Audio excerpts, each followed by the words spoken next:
Hey everyone, it's Enigma Hood. I'm going to talk about the swine flu, which has been in the news recently because of the new outbreak which occurred in Mexico.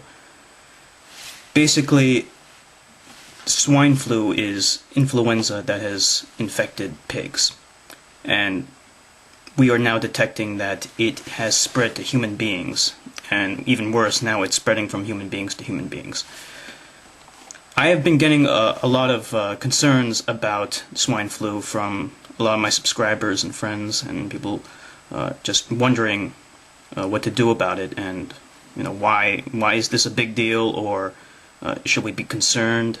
Well, there was an outbreak of what we believe to be swine flu, although it could have been just normal flu, in 1918, which wiped out 50 million people.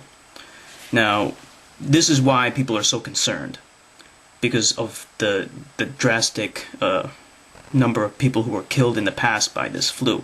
However, we should keep in mind that the swine flu back then killed so many people because of complications associated with contracting the flu. Secondary illnesses, things like that, involving bacteria. However, we can treat these things. Bacteria is curable. Viruses, on the other hand, are not. We can create vaccines for viruses. However, the issue with swine flu is that we do not have any vaccines for swine flu in particular. In fact, for regular flu, we have vaccines which are only effective seasonally. They only work for the season which it's given. And then there are new predictions and forecasts made to create new vaccines for the next season.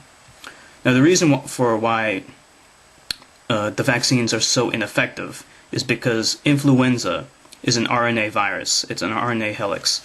And RNA viruses mutate very, very quickly. The RNA helix viruses are very, very tenacious. This is why we haven't created a vaccine for the cold virus.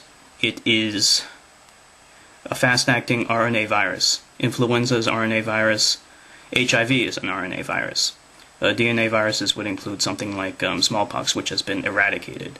Those mutate very slowly and can be prevented very easily with vaccines, and so we don't.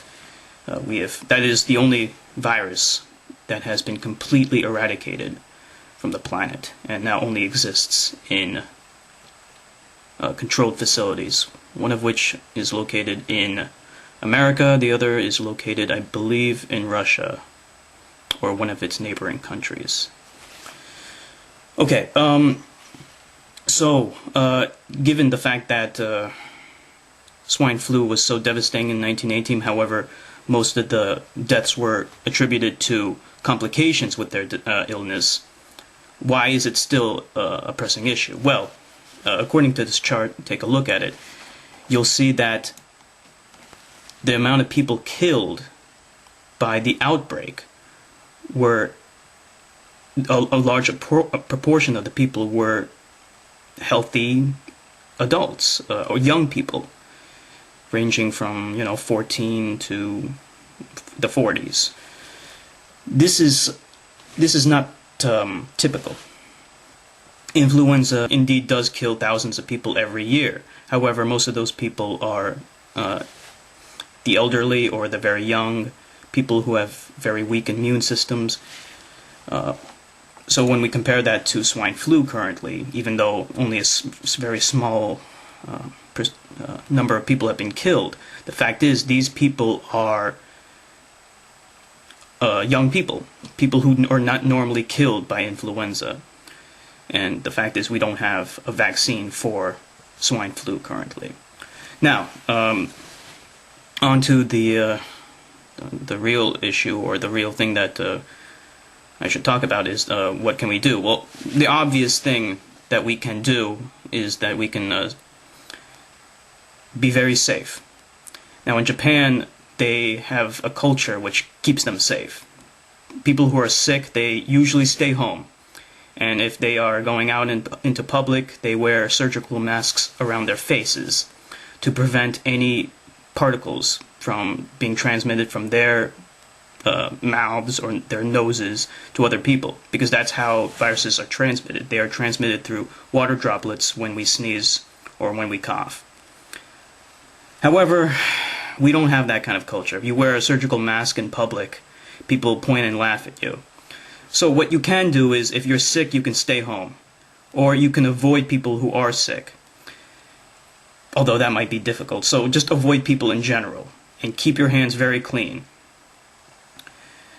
The hand sanitizer is good at killing bacteria. I'm not entirely sure if it can kill viruses as well. I know that washing your hands with soap and water, the soap itself does not kill the viruses. It's actually the mechanical action of rubbing your hands together which removes the viruses from your hands. So I'm not sure about the hand sanitizer. I'll have to double check that. And finally, probably the most effective way of avoiding the virus is to avoid children. Children are breeding machines for viruses and other diseases because of just very bad habits. They sneeze, they cough, they touch everything, and they put their hands on their mouths all the time. And so they are, by definition, very unhygienic. So if you are working with kids, you have to be very careful with them. And if you know someone that works with kids, avoid them. Unfortunately, I live in an apartment with a guy who teaches elementary school children. And in this past year, I have gotten 3 colds. 2 colds and 1 flu from him. And the year prior, I didn't have anything.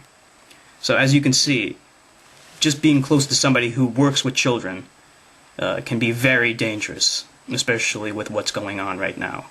So avoid kids, stay clean, and stay safe.